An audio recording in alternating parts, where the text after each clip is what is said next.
A vigil is being held here outside the Nigerian High Commission in central London to mark the anniversary of over 200 Nigerian schoolgirls being kidnapped by the militant group Boko Haram. They've been gathering all day and I've been speaking to some of the campaigners.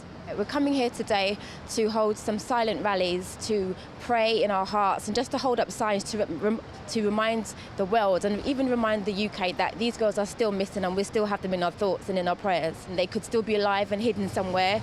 They could be no longer alive and their bodies are out there somewhere. But whatever has happened, I think we need to have hope that somehow we get some understanding of what's happened to these girls. Are they going to come back home alive or not alive? And if they're not alive, just bring their bodies back so their parents can have a respectable funeral and say goodbye to these girls. But if they are alive, we're still going to keep that voice and say, look, we are still believing that you will be free and that you will come home. Well, we were part of the original campaign back a year from today, in fact, and obviously I'm more here to educate my daughters and let them become and be more aware of what is going on back in Nigeria and let them have a voice, because the girls obviously do not have a voice for themselves. So bringing them here today makes them sort of stand in unison together with these girls and give them a better understanding of it.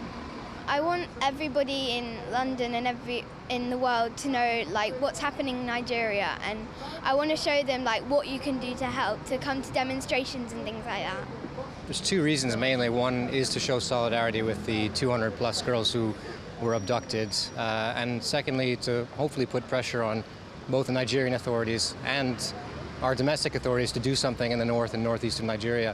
What's occurring there is human rights abuse, probably on the level with anything we've ever seen, at least in the last decade or so. I'm a spokesperson for the Masjid al-Noor, which is a mosque in Acton in northwest London, W3. And a cornerstone of what we believe is the empowerment and the upliftment of women in the Muslim community. And I think this is a special mandate our mosque sort of uses as our mission statement, and therefore it is in keeping with the policy, the sentiment of that mission statement, that we should exert every effort to campaign and canvass for the liberation of these young, poor, defenseless girls.